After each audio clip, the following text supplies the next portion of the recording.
Attention, danger. Les champignons, c'est bon, mais certains peuvent tuer. Je vais vous présenter 5 molécules présentes dans les champignons, des molécules tueuses, donc méfiance, mais c'est quand même bon de savoir ce qui se passe. Je m'appelle Céline, je vous fais découvrir la chimie autour de nous, alors c'est parti!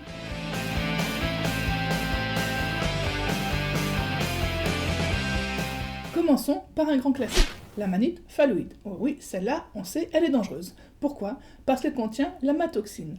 L'amatoxine, ou les amatoxines, sont des molécules qu'on appelle tueuses silencieuses.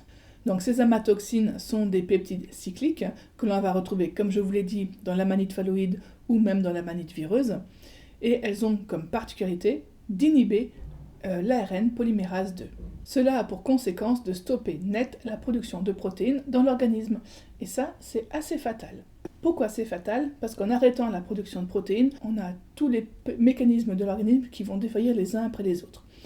Entre 6 et 24 heures après ingestion, on a les premiers symptômes qui apparaissent.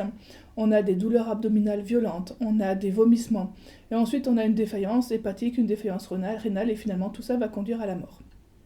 Heureusement, on a des traitements, mais là, vous savez que l'amanite phalloïde, elle tue tous les ans, donc il faut vraiment rester prudent lors des cueillettes. Deuxième molécule, l'orélanine. Si son nom est agréable à l'oreille, par contre, c'est une tueuse. On l'appelle même la toxine des reins.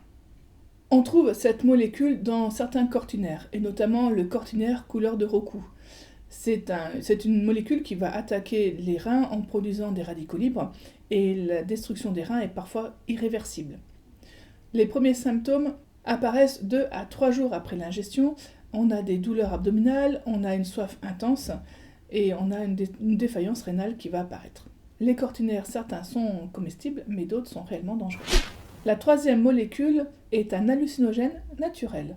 C'est le mucimol et il est parfois utilisé de façon traditionnelle depuis très longtemps dans certaines cultures. On a d'où les champignons hallucinogènes. Ça, vous en avez sûrement entendu parler. Le mucimol se trouve dans des champignons que l'on trouve finalement assez facilement, comme l'amanite tumouche. L'amanite tumouche est un champignon très reconnaissable puisqu'il est rouge avec des petits points blancs. Donc cette molécule va se lier au récepteur GABA-A et ça a comme conséquence une altération de la perception. Les symptômes apparaissent entre 30 minutes et 2 heures après l'ingestion. On a des hallucinations, on a de la somnolence et une modification, une altération des perceptions. Et les effets peuvent parfois durer plusieurs heures. La quatrième molécule est la gyrométrine. Non, en fait, ce n'est pas elle, mais quand elle est ingérée dans l'organisme, elle va être dégradée et c'est une molécule issue de la dégradation de la gyrométrine qui, elle, va être réellement dangereuse. La molécule issue de la dégradation est la monométhylhydrazine, et elle va s'attaquer au système nerveux central et au foie. La gyrométrine se trouve notamment dans la gyromitre. Les symptômes apparaissent entre 6 et 12 heures après ingestion et on va observer des douleurs abdominales, des vomissements, mais également des convulsions. Et parfois, certains champignons qui contiennent de la gyrométrine sont tout de même consommés après cuisson. Mais il faut quand même rester très prudent. La cinquième molécule, c'est la muscarine. Donc si la molécule est assez simple, elle n'en est pas moins toxique. On la retrouve notamment dans le clitocybe blanc et l'inocybe de Patouillard. Elle agit sur les récepteurs muscariniques et va provoquer une surchauffe du système parasympathique. Les symptômes sont une sudation excessive, de la bradycardie, une hypotension et même une détresse respiratoire dans les cas graves. Les symptômes apparaissent très rapidement, entre 15 minutes et 2 heures après ingestion, et les intoxications sont vraiment souvent très graves.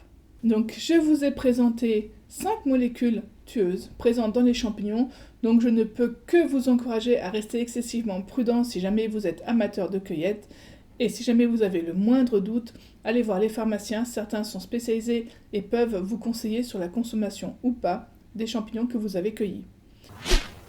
Je vous remercie d'avoir regardé cette vidéo jusqu'au bout, j'espère que vous avez appris des choses. Si ça vous a plu, merci de mettre un petit pouce bleu, de laisser un commentaire, de vous abonner sur ma chaîne pour être sûr de ne rien manquer des prochaines vidéos que je ferai. Alors je vous dis à très bientôt sur Chimie Chic.